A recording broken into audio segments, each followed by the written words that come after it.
Witches and Wildlings, Zoe Soul here, and I am here with my amazing partner, Phred. Today we're going Today we're going to talk about the myth of Persephone because we're super excited. We are just days away from the Persephone's hollow cores. Phred actually has a different take on her myth, which I find really fascinating because I know the traditional myth. What I'd like to do is go ahead and dive into the mythology with you all today because you may or may not be familiar with the myth, but there are different takes on it. And so I'm going to share with you the traditional myth that I know and kind of how I look at that. And then I want to ask Phred the myth that she knows because, like I said, it's a little bit different and it's really cool. And I think you guys are going to like it. So are you up for that, Phred? Absolutely. Okay. Let's do it. Just so you all know, I'm going to focus mainly on the feminine figures when I talk about this, because the male figures in this mythology, they're a whole other piece of work. But for the purpose of, where I'm comfortable talking and where my knowledge lies, I'm going to focus on the feminine aspect. And so we have Demeter, and Demeter is this amazing, powerful goddess, and she is a life-giving force on the earth. So she is, the one that is making the flowers bloom and the trees grow and, making there be lots of fruits and vegetables and really the life giver and the life force. And so she is the quintessential mother figure, the giver of life, the creator. And she has this daughter, Persephone, who is the embodiment of innocence. She is the maiden. She is the maiden of springtime. She loves flowers. She's innocent. She's beautiful. And then, here in this family tree, we have Hades, who is the god of the underworld. And Hades is, like I said, the patriarchal system here is a little messed up, but he is Persephone's uncle. And he wants to marry Persephone. He just falls in love with her beauty. And what's really interesting here is we have this god who is of the underworld, of the death and the decay and the dark.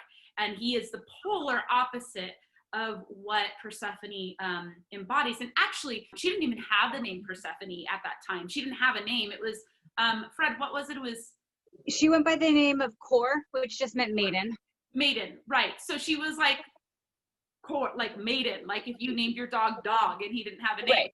That's what she was. So very one-dimensional character at this point in her mythology. And so, she is the embodiment of everything light and innocent and pure. And so you have these two polar opposites and, that saying opposites attract. He is just totally drawn to her. Of course, Demeter, being the good mother she is, will have none of it. She is going to protect her daughter.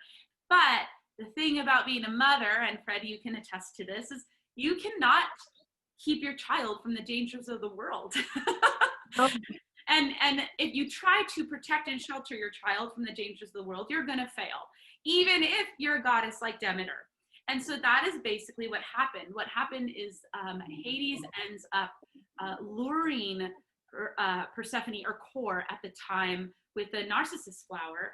He puts a flower there to lure her in, and she is drawn towards this flower, and then he snatches her up and takes her to the underworld. And so he basically kidnaps her. And then you have Demeter, who finds out about this, and she is livid and hysterical and grieving. And what I just want to point something out about this, because here in this mythology, we have this woman who is the embodiment of love and life and giving.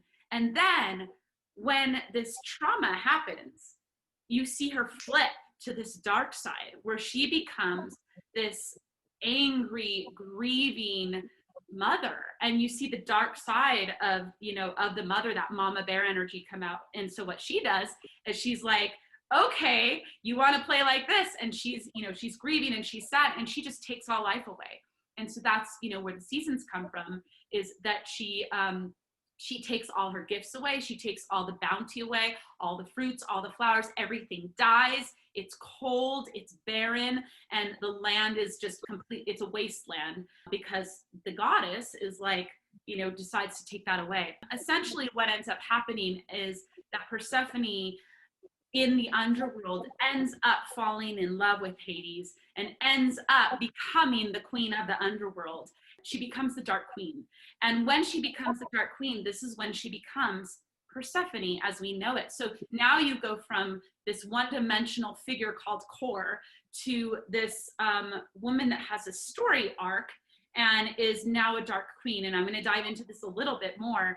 They basically make a deal. I am rushing over the story, you guys. I'm telling you right now. And the reason why I'm rushing over it is because I want to dissect it. I want to get to that part of it. But basically, you know, there is a deal that's made between Demeter and Hades where they agree that, you know, Persephone is going to go back into Olympus to be with her mother so that she can continue to live with her mother, but she's going to have part of her time with Hades in the underworld. And Hades gives her pomegranate seeds to remember him by so that she doesn't forget him.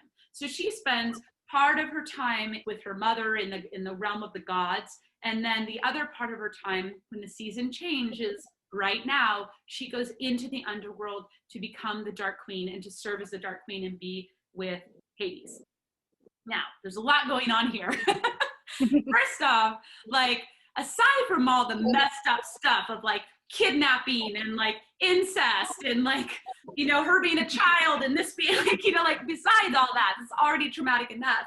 You basically have this one-dimensional figure that is the embodiment of innocence. And she is taken into this place of utter powerlessness, and there is no protection for her. She is taken from safety and being protected by her mother and being, you know, in this bubble to being thrust into the darkest, deepest place she could go. And so the way that I look at this is like, this is all of our stories, right? Like everybody has this place of, there's the moment that the innocence is lost. And for some people that happens very young, and for some people that happens older in life, but this is a story of the innocence lost, the illusion of the world shattered. And suddenly, you know, you are thrust into this dark place to see that there is darkness. Darkness does exist. And what are you going to do with that? And the beauty about Persephone is rather than stay in that victim place, which is what you can do if you stay in the victim place, in that place, you know, you're powerless. Or you can accept where you are, which is what she did. And not only did she accept where she was, she fell in love with where she was. She fell in love with Hades. She fell in love with the underworld. And she got to this place of really wanting to know and understand the underworld and know and understand Hades. And it was through that she became multifaceted. She no longer was Kor, this one color, this one dimension. It's like all of a sudden this darkness opened her up to the full range of who she could be. And it was in that moment of her fall from grace that she became a goddess. She really wasn't a goddess before. She was the daughter of Demeter. She was Kor. She was the maiden. Demeter was the goddess, but she was just the daughter of her. And it wasn't until she had to go into that descent and really have what really you can argue is a traumatic experience and the loss of identity to refine and reclaim her identity. And it was in that falling and reclaiming of her power that she became the goddess and she became queen. And what I love about this is that she doesn't even stay there, right? Like she goes, okay, this is cool. And now I also want to go back to my mom, but I also want to be back here. And so she's able to like do both. And that's what I think is so fascinating about her mythology in particular, because I know for me, I've done this in my life where it's like I've flipped from light to dark, where I went to this really dark place. And I remember writing really dark, angsty poetry and just like not at all having a sense of humor, but being super like, you know, I'm so deep. I'm like, there's nothing wrong with that.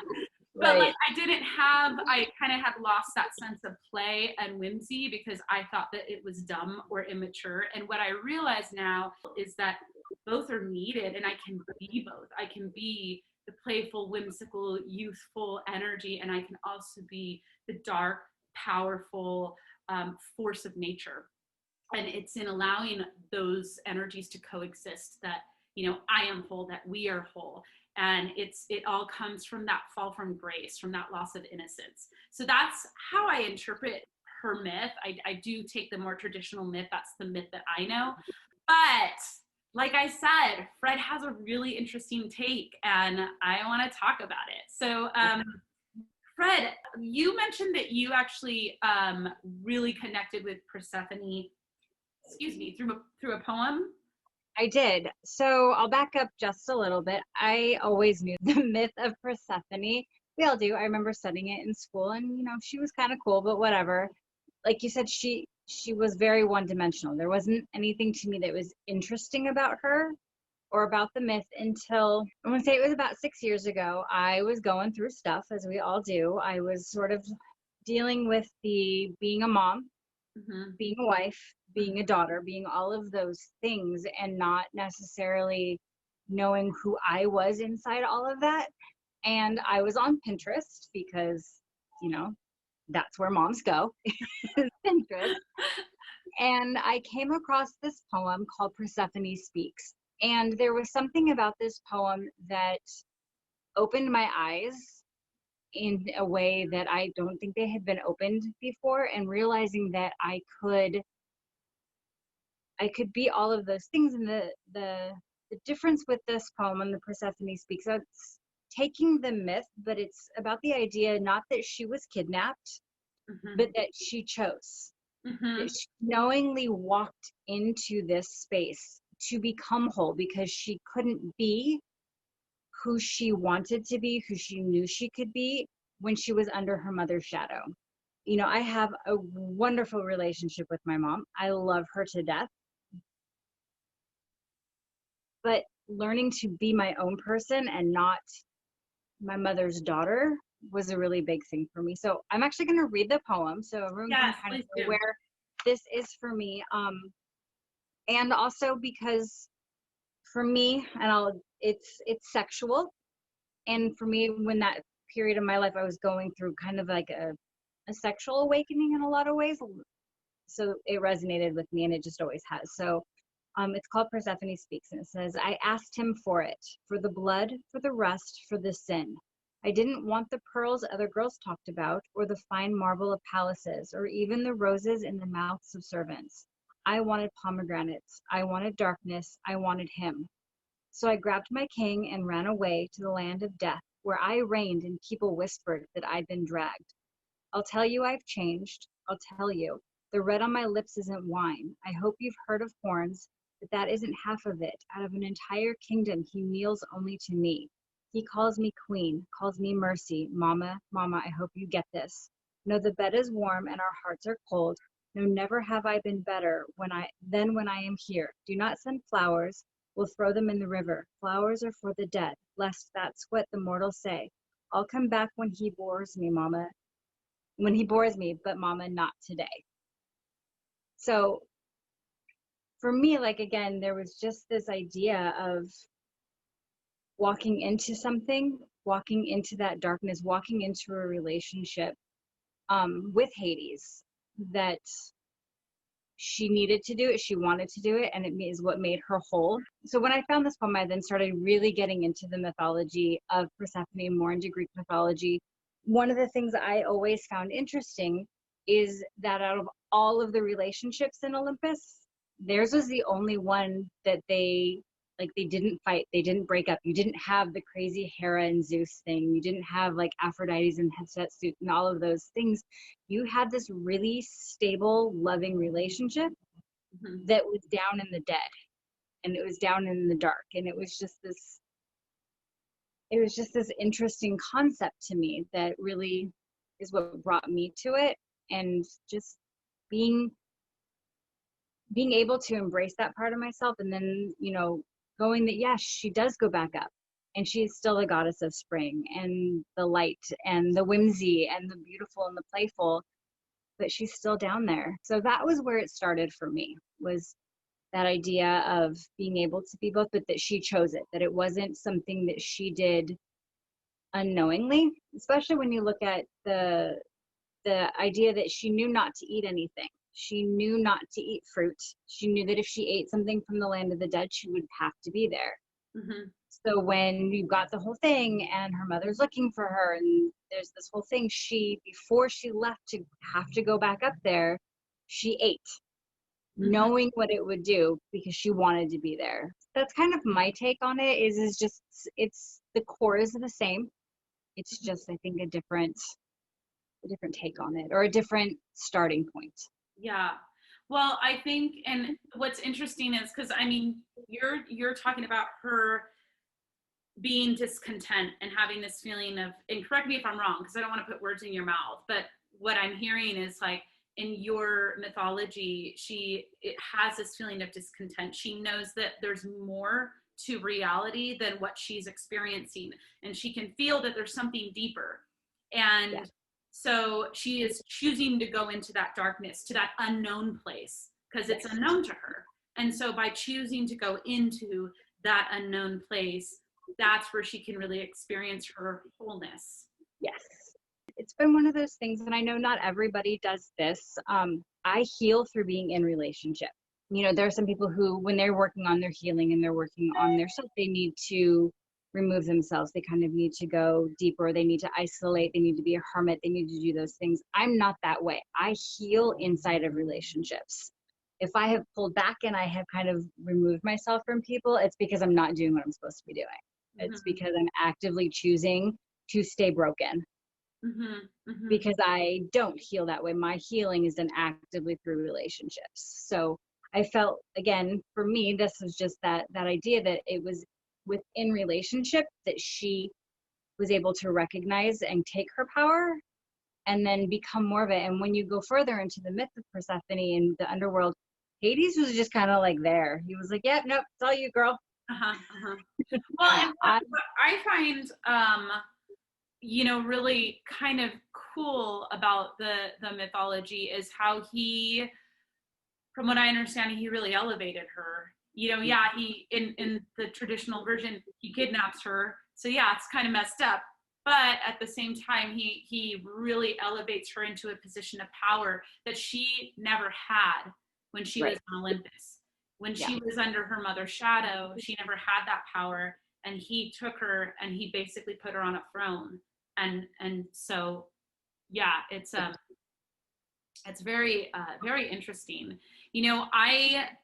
I like both mythologies, and they both work for me so well because with the traditional version, the way that I look at it is it's through the trauma that you realize how strong you are. It's having, and nobody chooses that, at least not willingly. But that's the thing, because I feel like there's like different aspects of the person, and there's a personality, right, which is just like how we are in the world, and there is the actual soul of the person.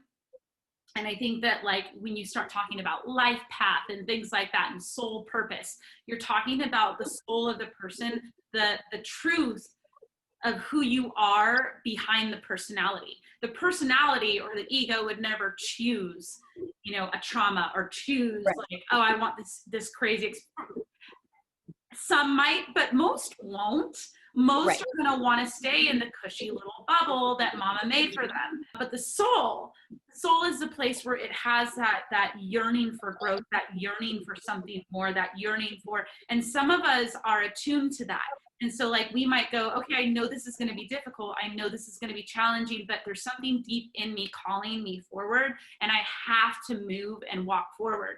Others of us ignore it completely, but the soul will still have its way. And so, Yeah.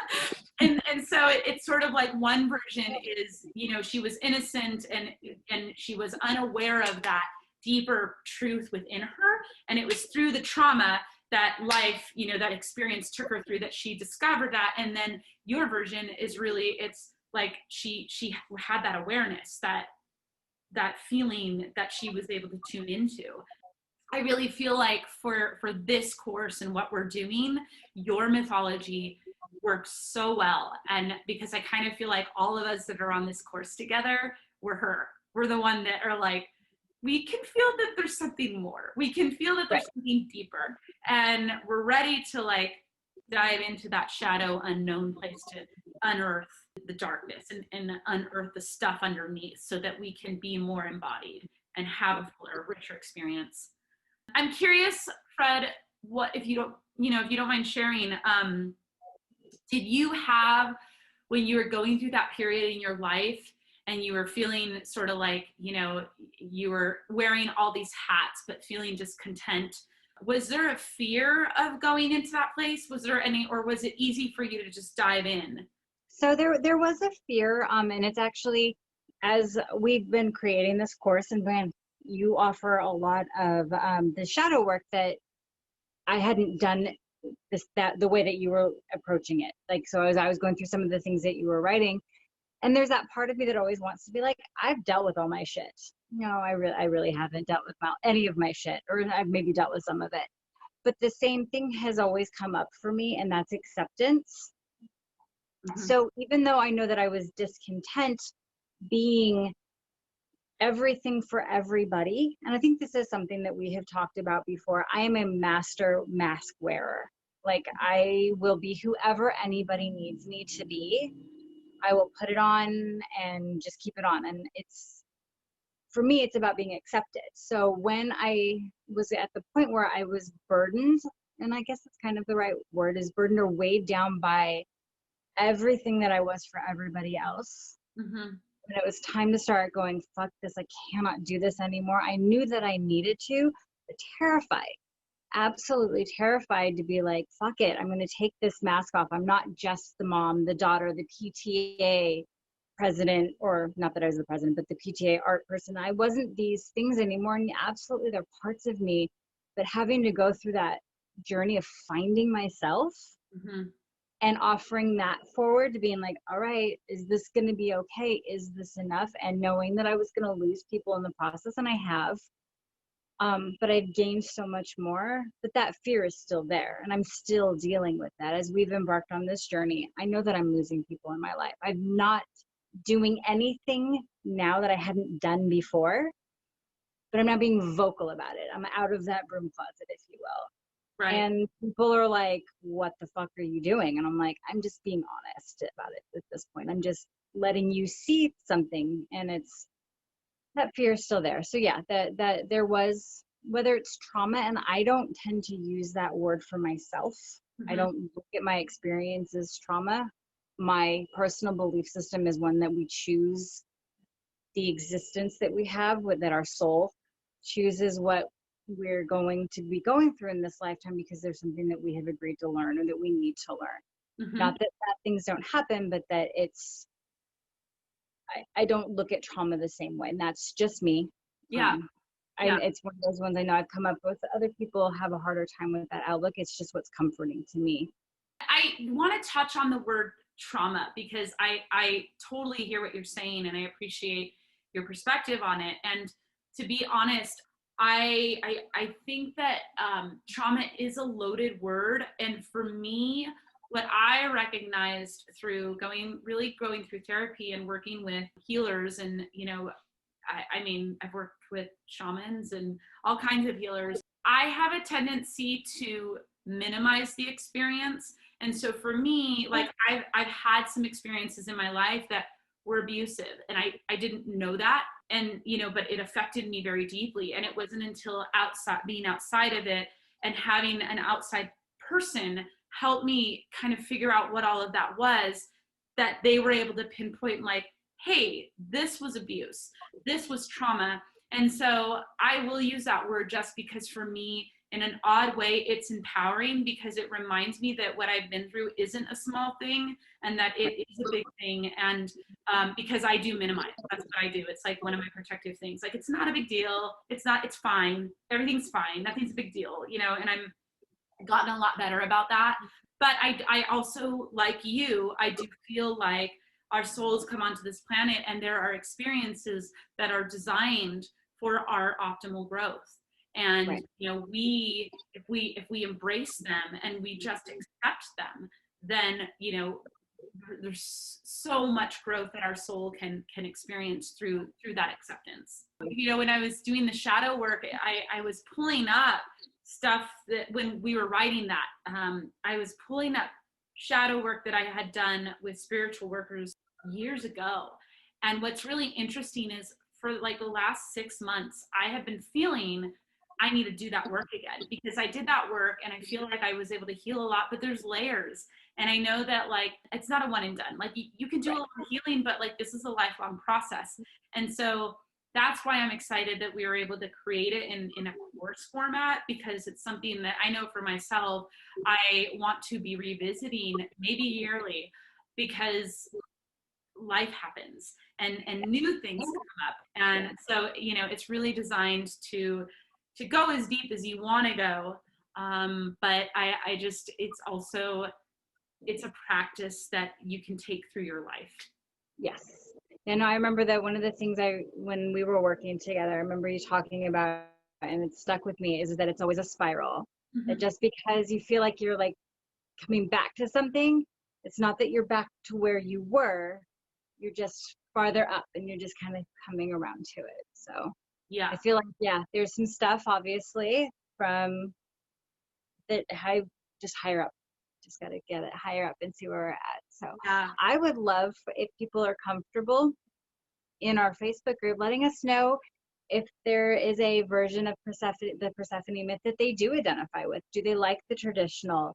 Is there a poem or a story that they've heard from someplace else that they identify with, and who their Persephone is? Because I do feel like that's the awesome thing about mythology and archetypes, because ultimately Persephone is an archetype. Mm-hmm. You know, what is it that is identifying it for you or for them? You know, like what is it that is your Persephone? Yeah, I What like it, you know, because she's guiding you through this, and it's, you know, and it's awesome to know who's holding your hand while you're going through this. right. And just the idea that like, you know, when you're working with the goddess, she is going to have an individual relationship with each of us. And so she will have a relationship specific to you that's going to be different from her relationship with me or anybody else. I find that a lot more powerful because it becomes much more personal for me, and I feel like I can connect deeper on that level. Yeah. I love it. Me too. Well, friends, wildlings, witches, please let us know what your version of the myth is that you, like Phred said, like what do you resonate with? Share your story, share the mythology that you're interested in. We want to hear about it, and Absolutely. we're just ready to start. We're so ready to start. It's Monday. I cannot wait. I'm super excited. So yeah, definitely. And I would just like to say that as we're moving through the course, use your self-care kit at any point that you want to use it. Don't just wait for, you know, if the day says use your self-care kit, use it. Use it at any point. If you do an exercise and you're like, whoo, I really just need some self-care, go to your kit and do whatever you need to do. That is for you to use at any point. Yeah. And I would say too, this is something that's both important to you and me, is this is a community. So if you're struggling, reach out to us, reach out to the people that are in this group with us, because we're all doing this together. This isn't like Zoe and I are throwing this course at you. We're doing the work with you. Yes, exactly what she said. All right, do you have anything else you want to add before we say goodbye? No, I think I'm good. Okay. Well, we love you, Paul. Love you. And we're super excited and proud of you for embarking on this journey with us. Absolutely. Cannot wait to be in the middle and the muck with you. Yes. All right. Until Monday. Bye.